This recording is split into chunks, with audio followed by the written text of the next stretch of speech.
Mabuhay Philippines! Welcome sa aking YouTube channel.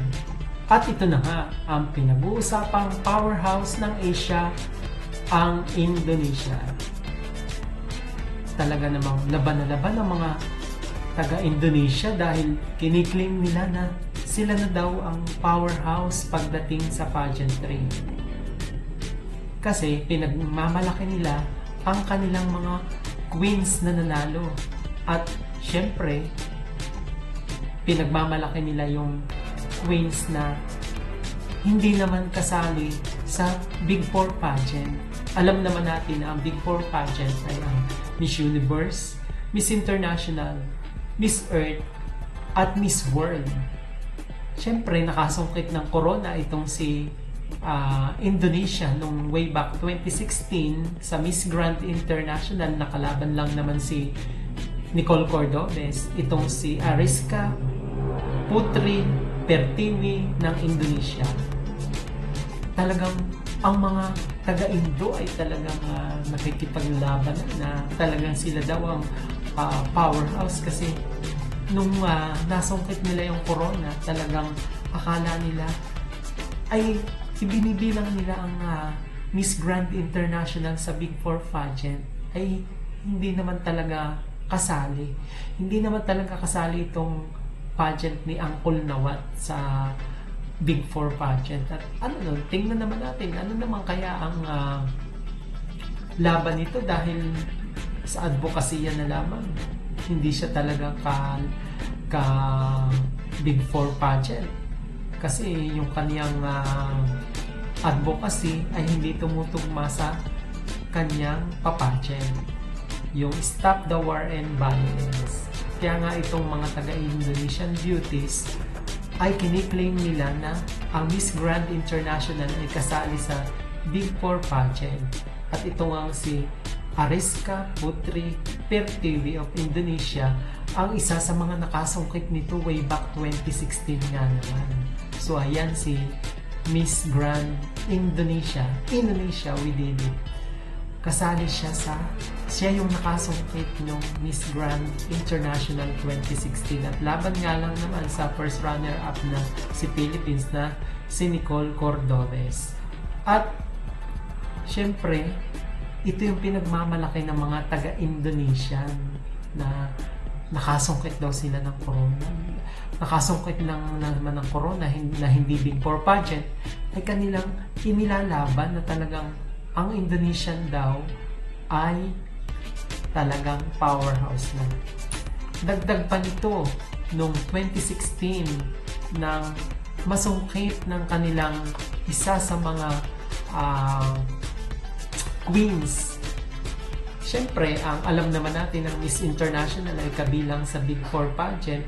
Kaya nung masungkit ng kanilang pambato na si Kevin Liliana mula sa bansang Indonesia, at kitang-kita naman ninyo na galing sa Pilipinas ang 2016 ang contestant na si Kylie Versosa, at si Kylie Versosa ang nagputong ng corona kay Kevin Liliana na nasungkit naman ang ating pambato ng 2016 na si Kylie Versosa.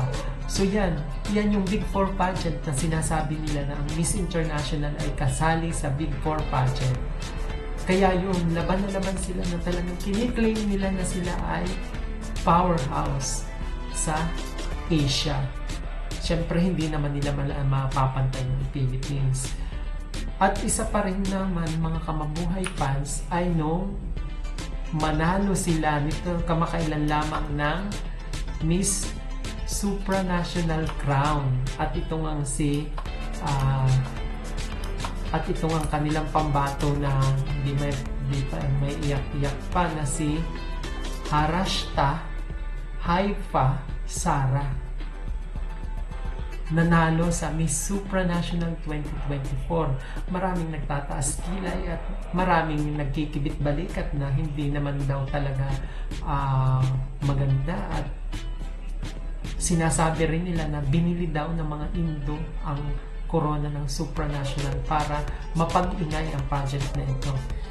At syempre mga kamabuhay fans, yan ay mga pag-iingay lamang ng mga taga-Indo fans. Pero marami akong nabasang mga comment na sabi nila mayroong positive at negative, na it's good na powerhouse daw ang Indonesia dahil may include na sila dun sa powerhouse country sa Asia pagdating sa pageantry. Philippines, India, Thailand, at Indonesia. Pero hindi pa nga, wala pa silang napapatunayan. Hindi pa nila napapanaluhan yung Big Four crowns. Sa Miss Universe ba may panalo sila? Sa Miss World ba may panalo sila? Di ba wala naman? Yun, sa Miss International meron silang isa. At wala rin naman silang panalo sa Miss Earth. Kaya hindi pa sila pwedeng ihanay sa powerhouse country. At ito pa, basahin ko pa. Powerhouse na wala pa nga silang corona sa Miss Universe at Miss World. Pero naging powerhouse lang naman sila sa kanilang dreams. Dreams lang nila ang pagiging powerhouse. Kaya talagang ang mga kamabuhay fans, hindi pa talaga nila, marami pa silang kakainin bigas. At sinabi pa rito ng isang fans na MGI is not a major pageant. Hindi nga naman ito major pageant. Kaya hindi pa rin sila matatawag na powerhouse. Yung Miss Grand International, hindi pa rin yun pang powerhouse pageant. Hindi pa rin yun pang Big Four pageant.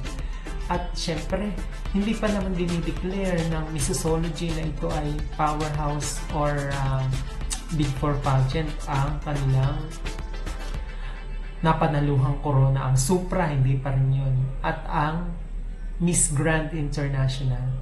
So, kailangan pa nilang magka-corona sa Miss Universe, Miss World at Miss Earth para tanghalin silang kasama sa mga powerhouse country. Yan talaga ang Venezuela. Talagang powerhouse talaga yan. Philippines, kasi lahat sila mayroong napanalunan sa Big Four pageant as compare naman sa Indonesia. So, yun lang mga kamabuhay fans ang topic natin ngayon. Kaya kung hindi ka pa nagsusubscribe, huwag kalilimutang i-click ang subscribe button at huwag mo na rin kalilimutang likes at comments para tuloy-tuloy ang ating talakayan. Kaya, para malaman ko ang thoughts nyo, sabihin niyo, powerhouse nga ba ang Indonesia? Talaga bang sila na mapapabilang ba sila sa powerhouse country tulad ng Pilipinas? Comment down below. So yun lang mga kamabuhay. Paalam.